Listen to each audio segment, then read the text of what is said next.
You probably clicked on this video because you don't feel that confident and you want to get more confident. I'm here to tell you that confidence doesn't come through a YouTube video.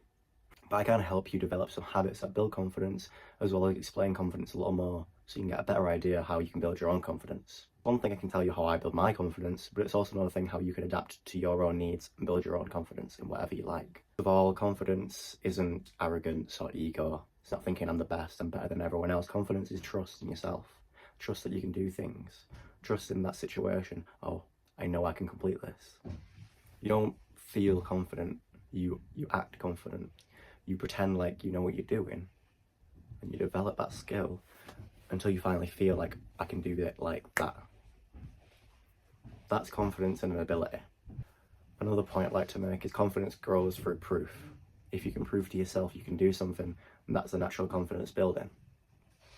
You know, small wins build the confidence.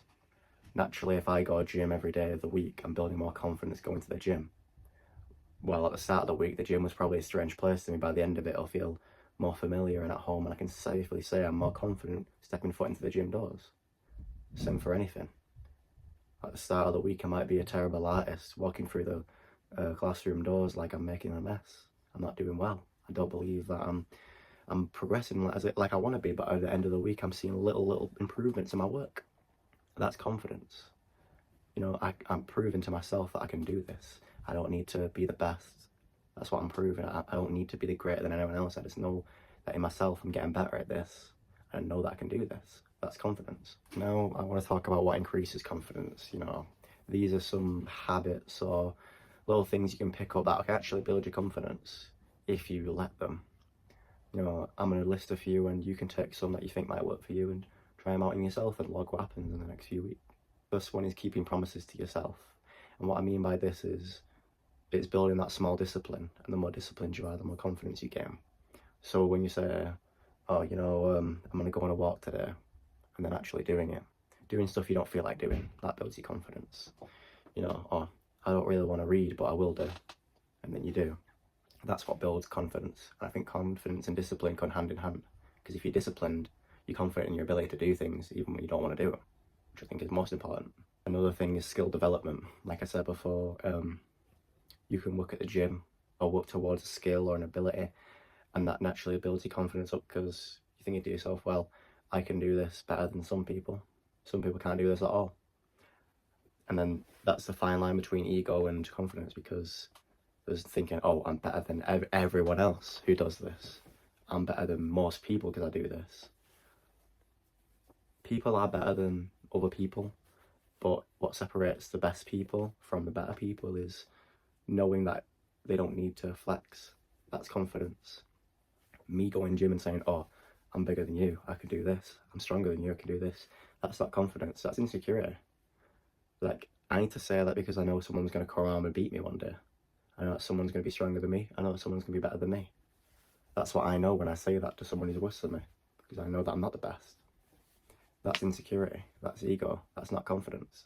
A big one is self-respect, rather than external validation, you know, doing things for yourself rather than for other people.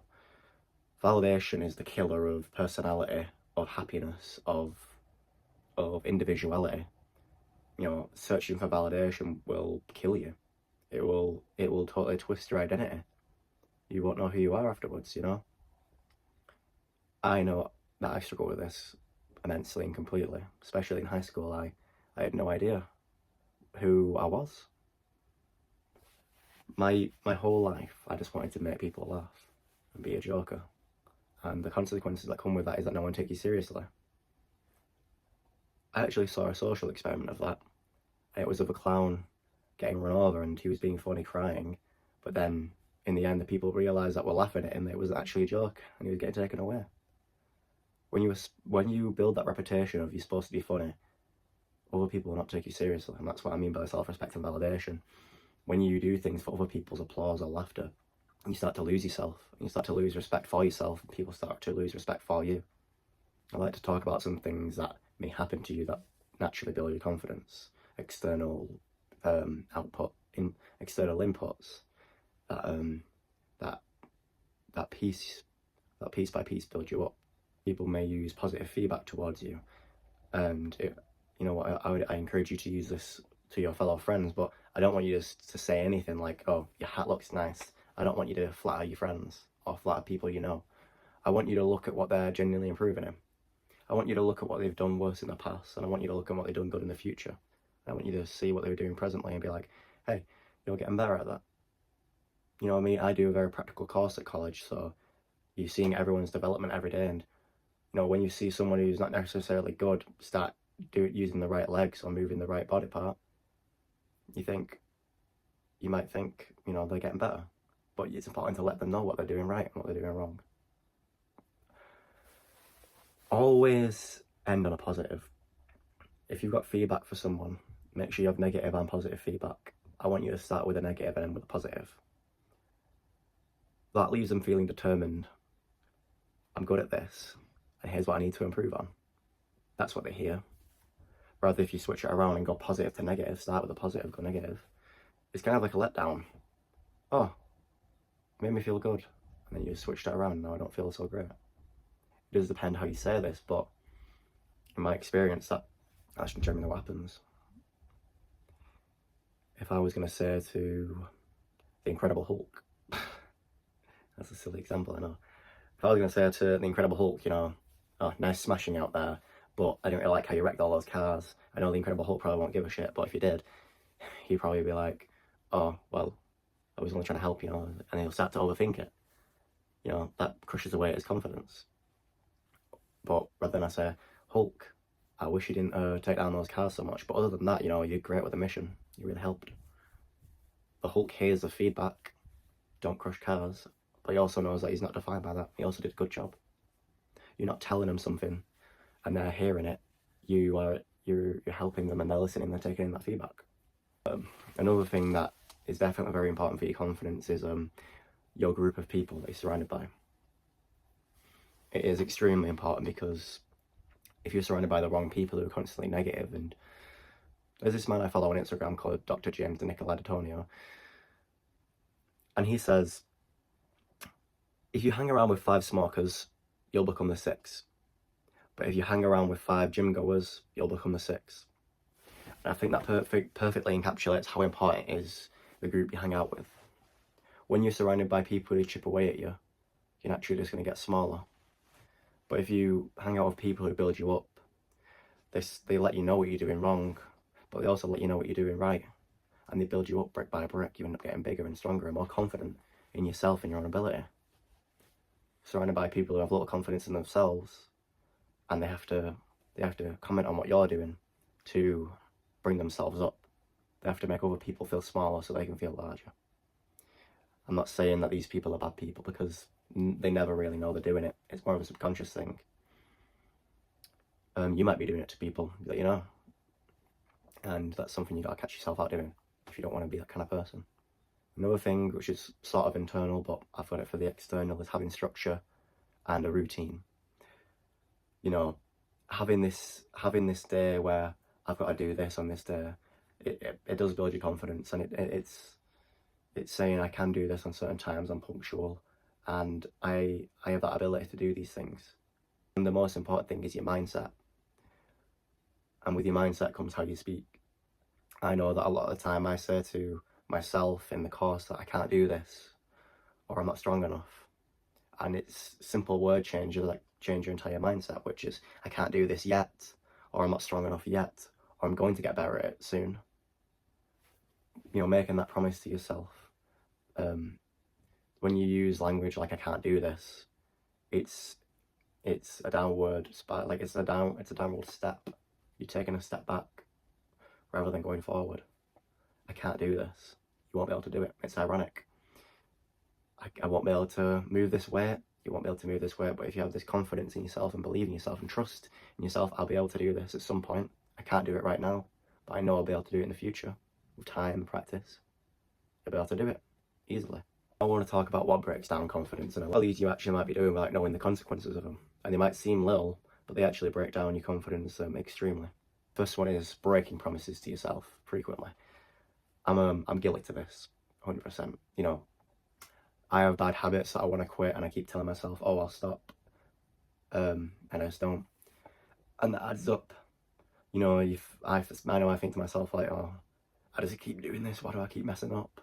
When I keep telling myself I need to stop doing that and I keep doing it, I'm messing up. I'm doing wrong. That's not the right mindset to have. To build your confidence, you have to know that, okay, you know, I'm valuable. The promises I make to myself are valuable. I'm not going to go against my own word. I'm going to do this. I'm going to complete this. Like I said, negative self-talk is a big one. You know, how I see it is, don't say anything to yourself that you wouldn't say to a friend. Do you know what I mean? Why would you speak to yourself like that when you wouldn't speak to anyone like that? You are valuable, just as valuable as anyone else. Why would you treat yourself like that? At the end of the day, you are you. You are piloting your own body. So treat yourself with some respect. And two other things are comparing yourself with people at a different stage. I definitely do this. How I see it, Arnold Schwarzenegger says this in his book, The Bodybuilding Encyclopedia, that everyone's body works differently at different paces. So I know that comparing how long someone's been going gym isn't a good measure of strength or physique, because everyone's body works differently. I know huge guys who have been going gym less than me and they're bigger than me. I know guys who've been going for a gym for a long time but haven't gained a lot of muscle mass. That's just how it is sometimes, and it's important to know that, you know, it's not something that's wrong with you. That's just how you work. There is no one else like you. Do you know what I mean? There may be people similar to you, but no one will have your exact body. Do you know what I mean? For me, I've been training for about 2 years, and I think I'm starting to see significant growth recently.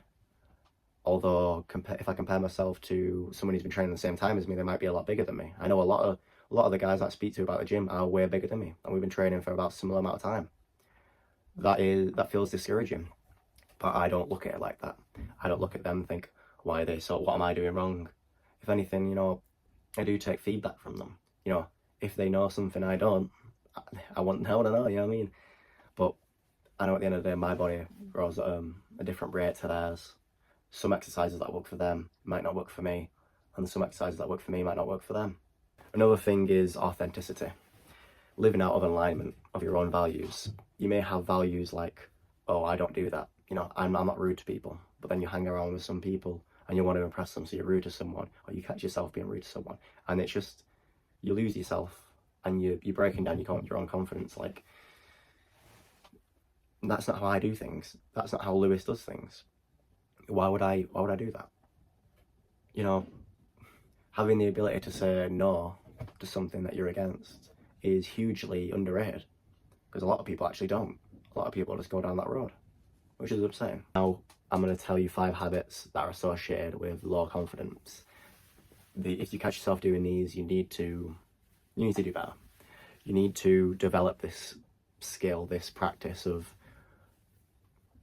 having more confidence in yourself and having the confidence to do uncomfortable things, because life is full of uncomfortable things. But if you're just living your life comfort to comfort, you're never going to get any better. You're never going to increase your ability, and you're going to stay in that same comfort zone, that pit, where you're not getting any better or worse. Well, getting worse. Doom scrolling is a huge one.